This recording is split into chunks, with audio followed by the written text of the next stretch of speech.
Hello everyone, it's finally Bonanza Extra here, aka Callan, and today I'm going to be talking about some ways you can speed up your PC, whether it's internet or just load up time, application load up times, anything like that. I'm going to give you a few simple tips to try and make your computer a bit faster.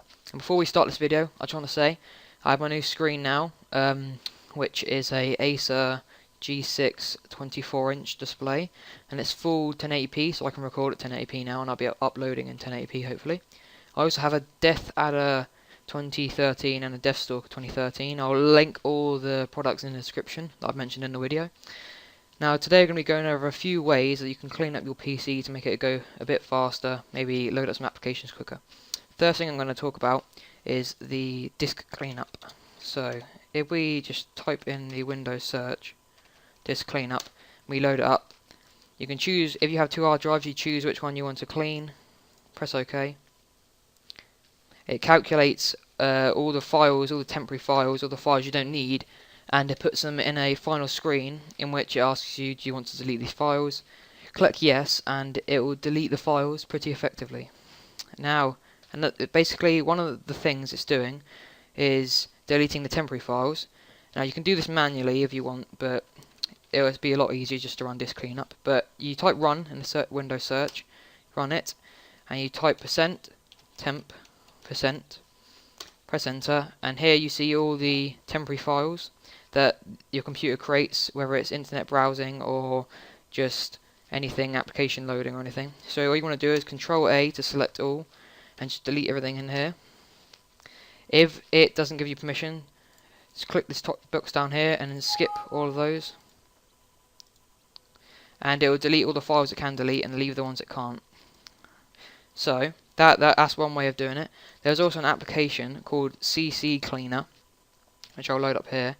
And this application, it just goes around every temporary file, all these different files, and also applications it cleans as well. And it just wipes out all the files and deletes all the files you don't need. So I'll run the cleaner here.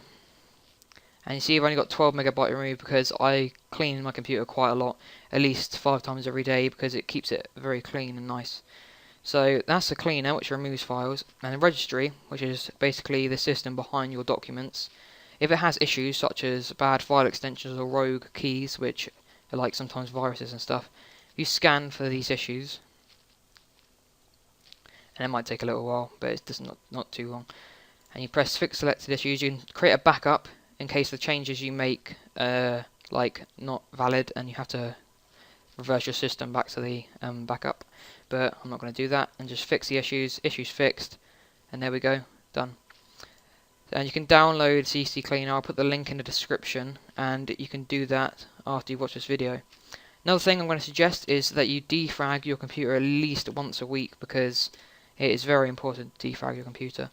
Now, if you have an SSD like me, it's not required that you defrag, because SSDs, as long as they're set to ACHI in your BIOS, they shouldn't get any slower depending on it stores stuff. It's flash memory rather than magnetic memory. So, but I'm not going to show you this because it might take quite a while depending on what you defrag.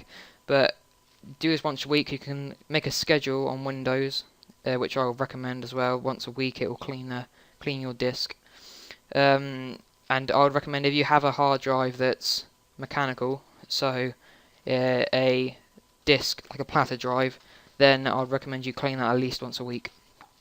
Now, there are many applications for defragging that make it a lot easier, and one of the ones I know is Smart Defrag, so you can go and download that. If you search it on Google, you should be able to download it. Now I'm just going to quickly explain what happens when what happens when you defrag. So I'm going to load the paint. This might be a pretty bad example, but you know. So say you've got a circle. Say this is the platter inside your hard drive, which is basically a disk that head reads off. So pretend this is the head. It's reading off the it's reading and writing information to the disk, and when it writes information, it writes it in blocks. So you've got one application here, maybe for some blocks, a couple here, a couple over here. And basically, after a while of doing this, all these applications, they get split up, and all these blocks get muddled up. And basically, what defragging does is, it basically gets all these blocks, and it puts them together in one place on the hard drive, so they're all together. And this makes reading it a lot easier and pretty much makes your hard drive a lot quicker. If you want to think of an example that's easier to understand, pretend there's a library and someone's taken the book out and they put it back in the wrong place. And basically what defragging does, it makes the librarian put the books back in the right spots so people can find them easier. Now that's that done. Now another way you can speed up your PC slightly is to configure your recycle bin.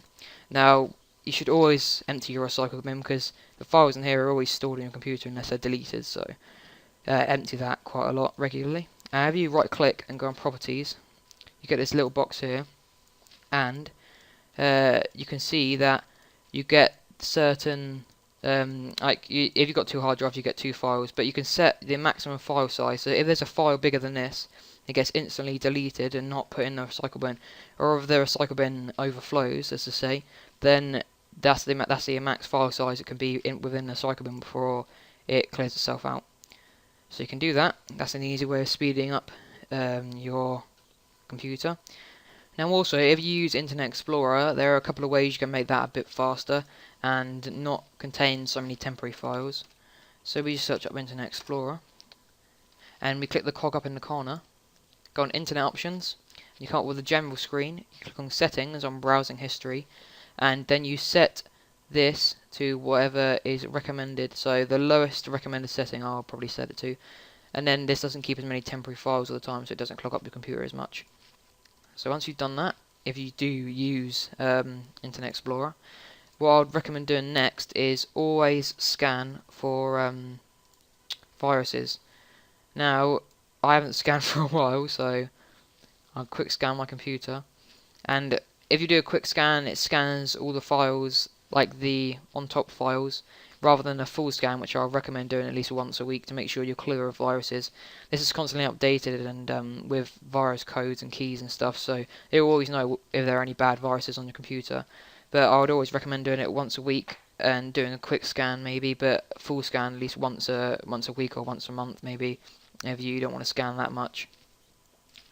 So obviously I'm at threat, but it doesn't really matter so at the moment. Next thing you can do is if you click on the Windows button control panel, and if you've got any programs that you don't need, then you need to uninstall them, because it doesn't matter how small they are, if they take up space it's making your computer slower, especially if you have a mechanical hard drive, then it's making your computer slower if there's another program on there. Right, I think that is most of the stuff, so now I'm going to show you a little program which I discovered quite a few years ago when I was on my other computer, which was the slow one. Now, it's called RAM Booster. I'll put a link in the description. This is the older version. I think there's a newer version, but you have to pay for it. But this is free, and it works quite well actually. So I'm just going to launch up RAM Booster. It's a little monitor screen that pops up like this. And all you want to do is when you get on this, you go on Edit and Options, and it brings up this screen with all the options on it. Now, I'm going to go through these options and tell you the best settings to put on these, and yeah. So the sound on, you can turn that off or leave that off. And the next one you want to tick is, well, you can tick it if you want, but basically what this does is there's an optimize button down here. This is just an auto optimization, so it tries every second to optimize your computer instead of you optimizing it. But if you want to manually optimize, then you leave this unticked. If not, then you don't. Show CPU usage, check that. Now these are the boxes you need to pay a lot of attention to, because these are the important ones. If you mess this up, then it could go quite badly. It can make your computer slower and stuff like that, etc, etc. So basically, this auto optimization level, you need to put in 10% or less of your total RAM. So I have 8 gig, which is 8,192 megabytes. Now this is in megabytes, so this is 819 megabytes. Now to work out how many megabytes are in your computer, you just go on right-click on computer, properties, and you can see here you got 8 gigabyte of RAM, and you just take that and you times 8. What you do then is you times 8 times 1024, which is how many megabytes are in 1 gigabyte, and it gives you the amount of megabytes that are in your system. Now you work out 10% by dividing it by 10, and then you put that in the auto optimization level. You then want to put in this next box. This is a box how much RAM it tries to free up, because this is a cleaning program. So you want to put in no more than 50% of your RAM in here. Now I have 40%, which is good enough for me, which is 40% of 8 gigabytes. But no more than 50% in this box, otherwise it could make your computer quite a lot slower. Now this box is default on 10, that's alright, just leave that. Interval to refresh is on 1 second, you can just leave that as well. And times to retry optimization. Now you can put these up higher, but the chance to retry after the first retry is quite low, so I've just put it on 2, so it tries twice and then it gives up. That's all the settings you need to worry about in RAM Booster, and that should boost your RAM and clean your RAM quite often, every 1 second in fact, to free up space for loading programs, etc, etc. So we're going to click done like that, and minimize that, and that minimizes to the taskbar, so you can't see it in the start bar down here. Now, we've talked about quite a lot of options to speed up your PC loading times. We haven't talked about internet very much.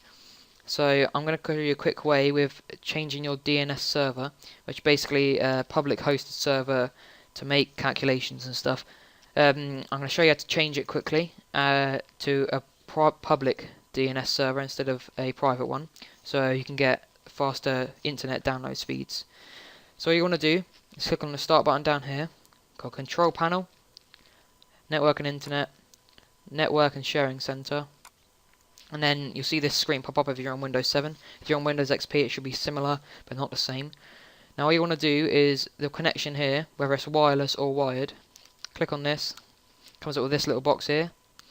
You want to click on Properties, go on your Internet Protocol version 4, so your IP4 address, click on Properties, and this will be blank. This down here will be blank when you come on it. So what you want to click is use the following DNS server addresses. Now the one I use is the Google public address, which actually works quite well. I normally get about 500 kilobytes to like a megabyte extra download speed. So the address for this is just 8 space 8 space 8 space 8, and then the secondary address is 8 space 8 4 4. Then you want to click OK, close, close, and then close out, and you've changed your DNS server. And you should be able to check the speeds on speedtest.net, and hopefully you should get quite a nice difference depending on how fast your internet is already. This is mainly if you've got quite a slow internet speed, it should speed up slightly at least. Now there are a couple of ways you can use regedit within Windows 7 to change some of the stuff like Windows button, like pop-up times and Windows startup times and stuff, but if you mess with that and you change the wrong keys and stuff, it could be quite devastating to your system. So I'm not going to go into that because that's too risky. But I think some of the stuff you can do is if you go on Run and you type in msconfig, which is Microsoft configuration screen, you start this up and you can see all your all these different tabs up here. Now these services tabs, these are the services that are currently running, so you can stop these if you want, but I never really touch these. Now this startup tab here is the one you want to pay attention to. So when your computer starts up, all these programs are running in the background without you knowing. They are not on a taskbar down the bottom, they're just running in the background. Now if you go through these and just untick any that you don't really want to start up as soon as you start up your computer, that can make your startup time and load up time into Windows quite a lot quicker. So that's a good way to do that.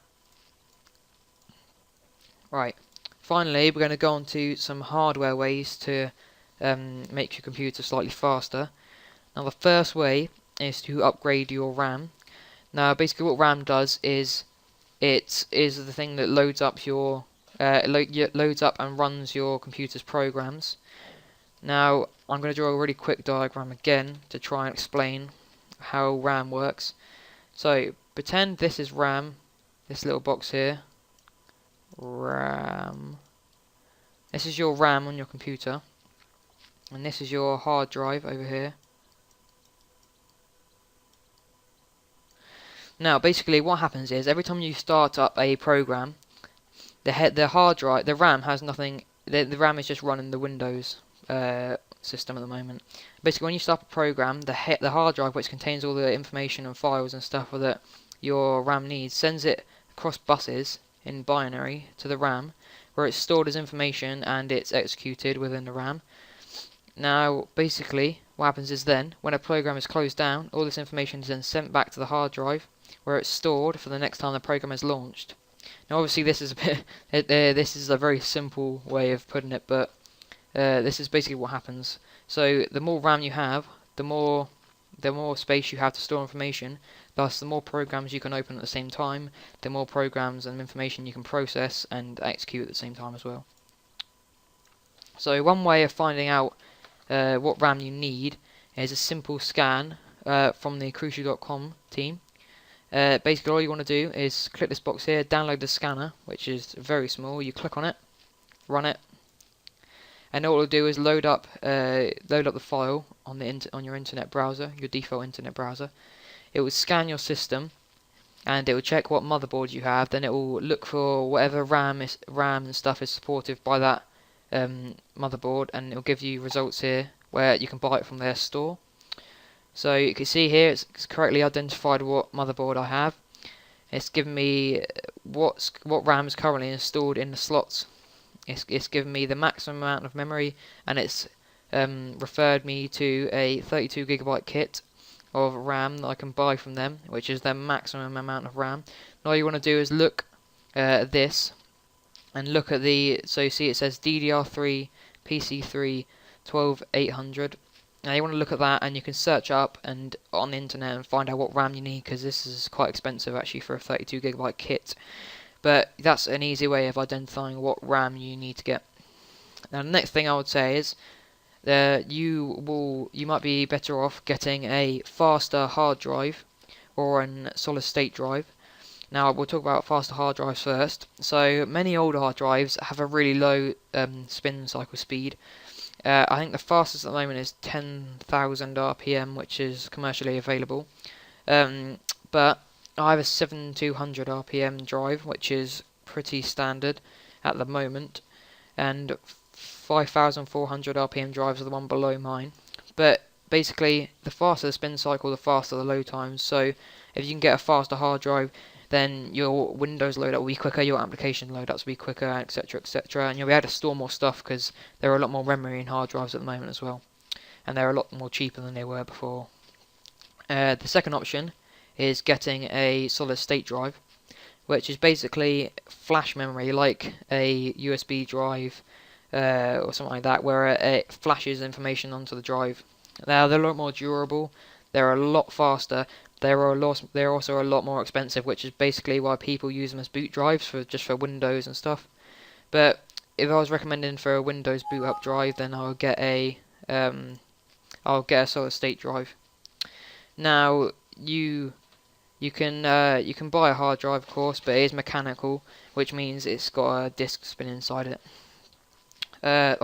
Another option, which I would also recommend to people, is to buy a Windows disk, whether it's 32 or 64-bit. Now, if you have a 64-bit system that has more than 3.5 gigabytes of RAM, you'll need a 64-bit.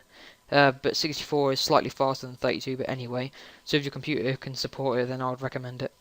But a fresh install of Windows can speed up your computer a lot. If you just put all your files onto a USB or another hard drive for safekeeping until you install the Windows on the other boot drive, then it can make a lot of difference. I think that's about it today, guys. So yeah, have a good time, and I'll see you next time where I upload another video. So bye.